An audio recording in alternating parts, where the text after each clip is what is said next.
Your videos suck. You think your videos are good, but they suck. They just do. And the sooner you learn how to make great videos that people actually want to watch, the sooner you'll get views.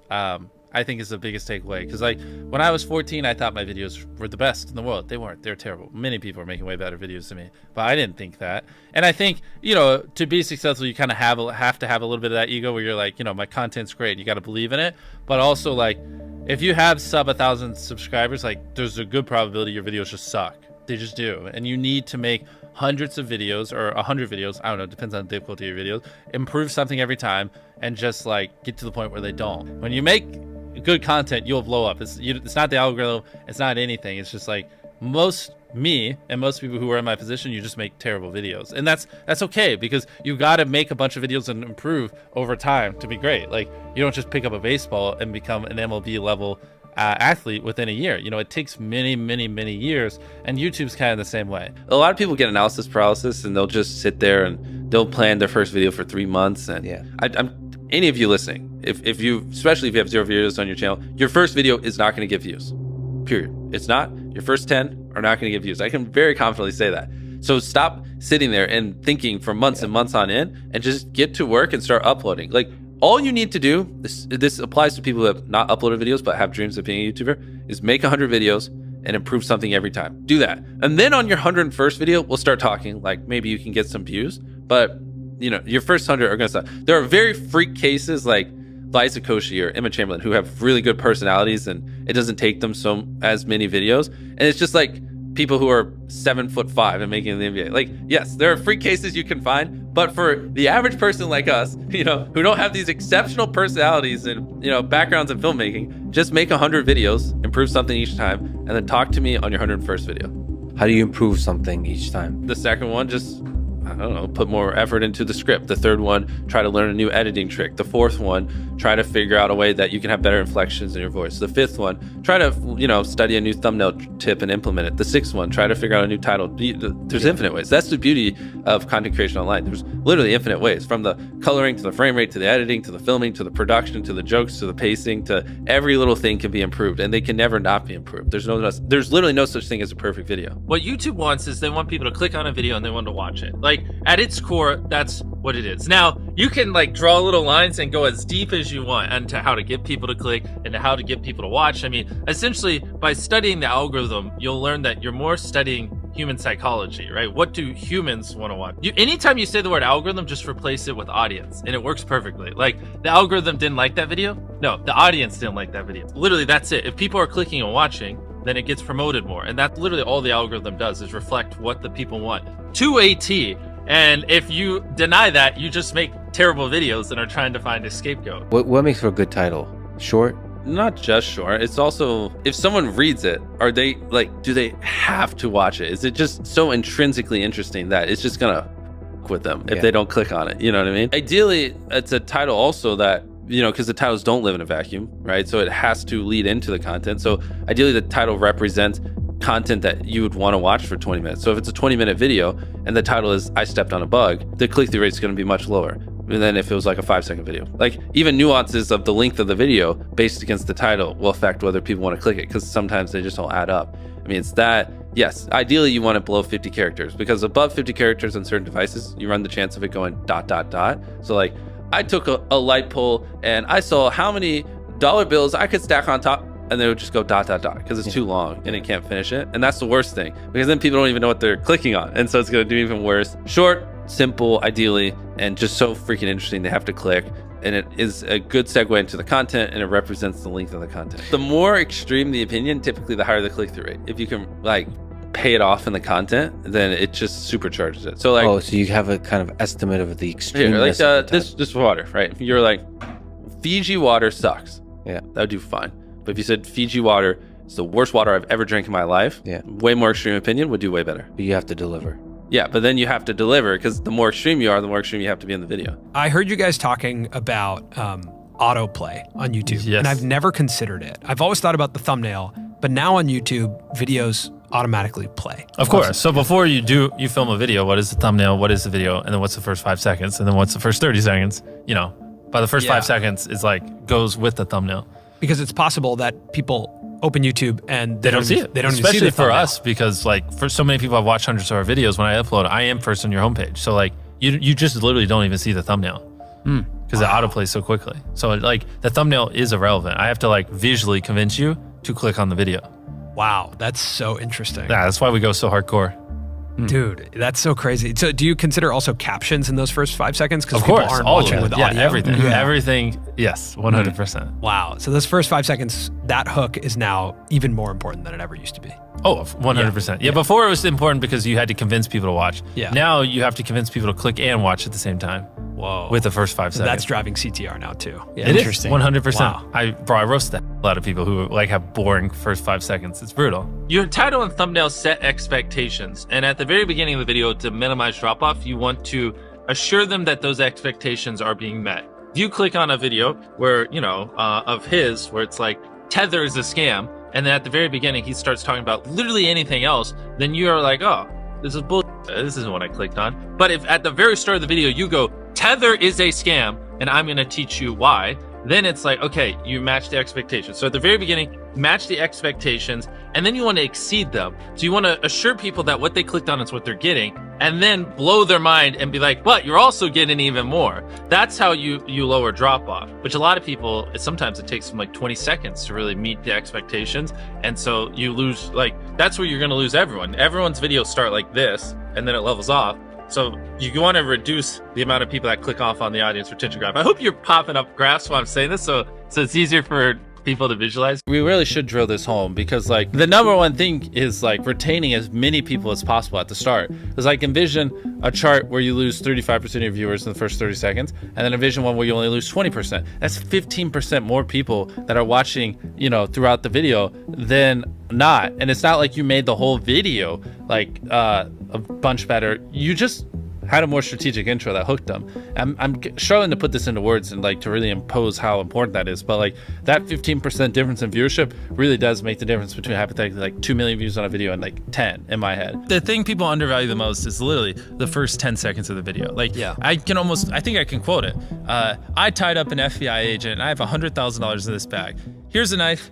Good luck, and I just run away. Yeah. Like, it gives you everything you need. Yeah. No wasted words, short and concise, and then tension. You basically want to remove every dull moment. You probably want to find the 10 most critical people you know, make them watch the video, and just roast it.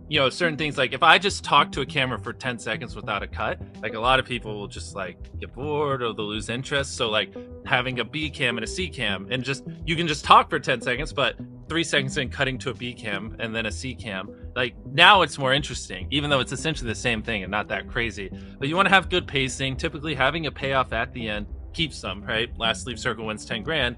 If there is a low moment halfway through, you're going to watch to the end because you want to see who wins the 10 grand.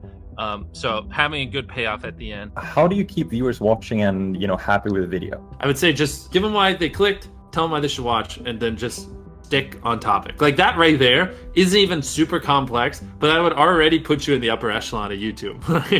It's hard for a lot of people. For whatever reason, like they just drag it out. A lot of vlog channels do it. It's like eating $100 ice cream, and they'll be like, I'm gonna eat $100 ice cream.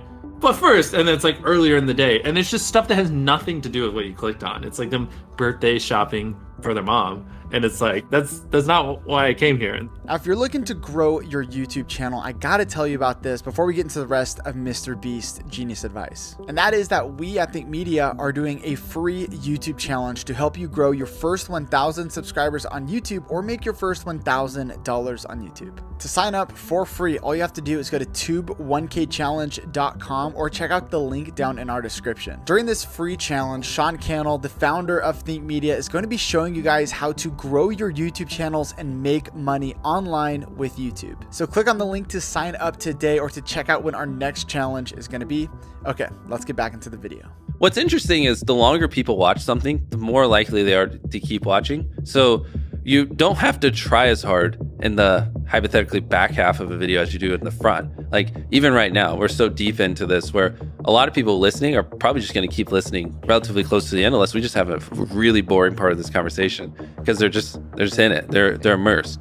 And so a big, like, to really boil it down to a simple level, you just want to get people where they're immersed in the content and then just kind of hold them there. The thing is, it's all knowledge. It really is. And like every time I say this, people debate it to the end of time on Twitter, but I don't care. Like I could start a new channel tomorrow with not using my face or my voice, like without ever promoting it, and in 6 months have 20 million subscribers. I just could. It's purely knowledge. Like if you knew what I knew, you could get 10 million views a video, and you could get 10 million subscribers no matter where you are right now within 6 months. It really is just knowledge. And I can already tell you 90% of the people watching, they don't agree with that. They don't. And everyone has excuses, and they're always like, nah, YouTube just doesn't work like that, Jimmy. You don't understand. But I mentor a lot of people. I see it even to this day. I still see it all the time. It is possible. It is simply knowledge. And the second you accept that it is knowledge and you start your, for me, 10,000 day journey of learning, for you, whatever it is, if you want to be less hardcore, and like actually figuring out, what makes a good video, what does my audience want, how can I elevate, and then you take that knowledge and you just assume that I will never understand what the perfect video is, and every single day I just need to be devoted to learning as much as possible and improving as much as possible, and I got to improve every video as much as I can. Then there you go. There are tons of viral ideas that people can do that don't require money. It does not require money to go viral. Like at one point, one of my most viewed videos was like spending 24 hours in a desert. We just grabbed a tent and some stuff and we went in the desert, and it got like 60, 70 million views. I have so many videos where we spent hardly any money, like the no food one, or I'd have to pull up the channel and go through it, that have gotten tens of millions of views, and they would have gotten 10 plus million views even on a small channel. So people who say, oh, well, I could be Mr. Beast if I had money. Well, A, I didn't start off with money. I was poor. I had no money, and it took me like 7 years just to buy a camera, saving up from YouTube. And B, some of our most viewed videos, literally, like anyone can do. The best way to get views, in my opinion, I think it's better to really, really focus on quality if you're a very small YouTuber. And you can upload a video a day and like all the videos be average, and like none of those videos will really stand out. None of it's like epic enough where like the algorithm's gonna go, oh, this video is good, like we need to spread it. I feel like a lot of small YouTubers, they just post like videos that aren't bad, but they're not great, and they just do that, and none of them ever pop off, so they never get an audience. Where it might be better to like, upload half or a third or even like a fifth of the videos, but make the videos you upload so freaking good that like the algorithm has to promote it, and that it has to find audiences for it, because it's such an interesting and good video. When you like set a consistent schedule and you're constantly having to upload videos that aren't as good as you'd like because you got to hit, oh, this Monday I said I'd upload every Monday, like that's a dangerous trap, because then the viewers notice that the quality isn't as good and it makes them less likely to watch, and I think it hurts your longevity. A lot of times people, oh boy, it's like they think their videos are better than they are, honestly, and tell them, Jimmy, tell them. I mean, they do, and you have to that, and they have horrible friend groups, because you really are like the type of YouTubers you hang around. And so like a lot of times I'm just like, what you're saying is wrong. Who told you this? They're like, oh, this guy. And it's like, well, they're wrong. It's not true. There's no such thing as a perfect video. Like someone should always call you and it on your video, because it could be better. Like that's because imagine if someone does that every video and you upload hundreds, if not 1,000 videos over the next 10 years, and every single time someone's critiquing you and you're applying what they're critiquing. Like imagine the compound effect over that time span. It's invaluable. People think it's like, oh, well, it's all like CTR and stuff like that. But a big thing that everyone underestimates is what was your experience with your last video? If people loved the last video of yours that they watched, they're more likely to watch your next one. For the YouTubers watching this, when people watch your video, they go, okay, that was good, but like that's enough of you for the day. Like it was all right, right? Whereas what you want is them to go, holy crap, that was crazy. Oh my God, what's that? Holy crap, that was crazy. Oh my God. And they watch 10 videos. That's what you're going for, that data can't describe.